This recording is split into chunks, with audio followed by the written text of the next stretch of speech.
Ok, bon, on va essayer un truc.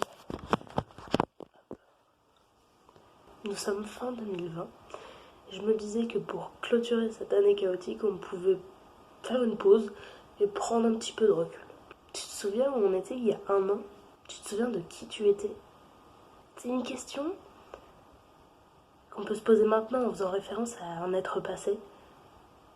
Mais c'est aussi une question qu'on peut poser à la personne qu'on sera dans un an. Commençons par revenir en arrière et voyons d'où l'on vient. Décembre 2019. Tu te souviens? On pouvait faire la fête légalement. On pouvait se serrer dans les bras. Tu essayais d'arranger tous les cafouillages de ta vie tout en continuant d'avancer, de créer, de rencontrer des gens, de créer du lien.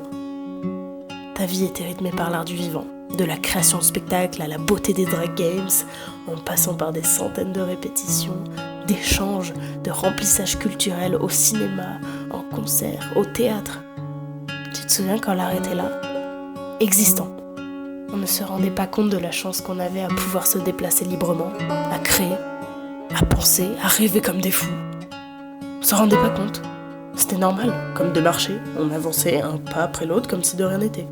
On se rend vraiment compte de la chance que c'est de pouvoir marcher que lorsqu'on se retrouve handicapé.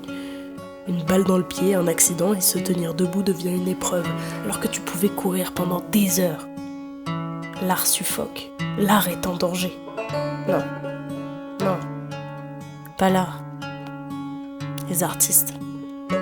L'art est là, toujours. L'art perdure. L'art est une force de la nature. Même bâillonné, l'art transcende.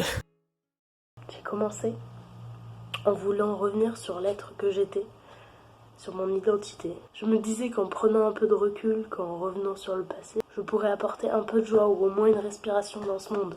Seulement je me rends compte que cette année n'a pas uniquement transformé la personne que je suis. Cette année est un bouleversement total, historique, c'est général. C'est à l'image d'un énième film dystopique.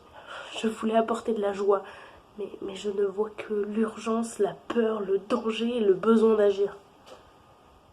Je vois que l'individualité se renforce de plus en plus. La peur de l'autre, la peur de l'inconnu, le danger. Je vois les inégalités se renforcer, des vies niées, abandonnées.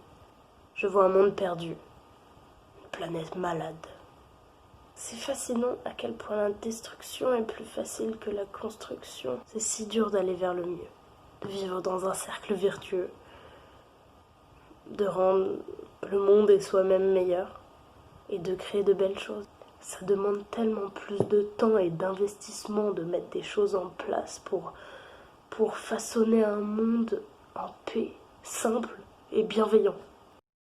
C'est fou, parce que malgré cette année durant laquelle, disons-le franchement, on s'en est pris plein la gueule, je garde espoir. Je crois au fait que je puisse être le changement que je veux voir dans le monde.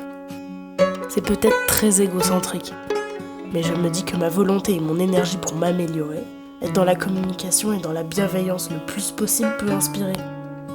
Je sais pas. Peut-être qu'à force de me bouger le cul, à changer mes habitudes et mes comportements en tout genre, j'inciterai au moins une personne à tendre vers le meilleur à son tour. Ce ne sera peut-être qu'une personne parmi des milliards, mais ça sera une personne de plus. J'ai espoir de me dire que les gouttes de sueur que nous créons en nous démenant dans la vie, mises ensemble, pour un jour éteindre l'incendie. Alors voilà que je suis fin décembre 2020. Et toi? Qui es-tu?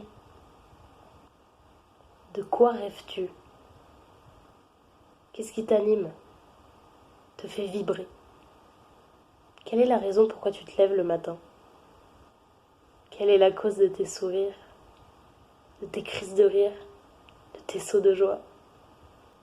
Qu'est-ce qui fait que même si le sort s'acharne contre toi, que tu nages à contre-courant, tu continues de te démener pour avancer? Qui que tu sois derrière ton écran, je te souhaite d'être en paix avec toi-même, avec tes proches, avec tes collègues, tes voisins, les passants, le monde en général. Car quoi qu'il arrive, si on te roule dessus, que ce soit littéralement ou pas, tu seras en paix. En paix. Et clairement, on peut être d'accord que c'est plus agréable de gérer toutes les galères de ce monde avec l'esprit tranquille plutôt qu'avec l'esprit torturé. Toi, être humain derrière ton écran. J'espère que tu continues de rêver.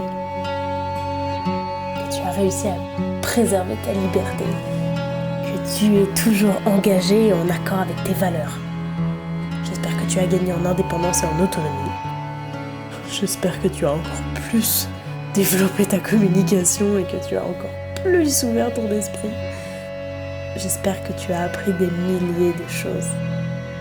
J'espère que tu as continué de rendre le monde meilleur à ta manière. J'espère que tu as aidé et rendu des gens heureux ou qu'au moins tu leur as apporté une respiration ou de la joie. Bon, ça fait un moment que je parle. Merci d'être là, merci d'exister. Félicitations. Je suis fière de toi, de tout ce que tu as accompli jusqu'ici. Bravo d'être en vie et d'être la personne que tu es. Quoi qu'il arrive, sache que lorsque les doutes t'envahiront, je serai toujours là pour toi. Même si tu n'en as pas conscience ou si tu l'oublies, un jour la mémoire te reviendra.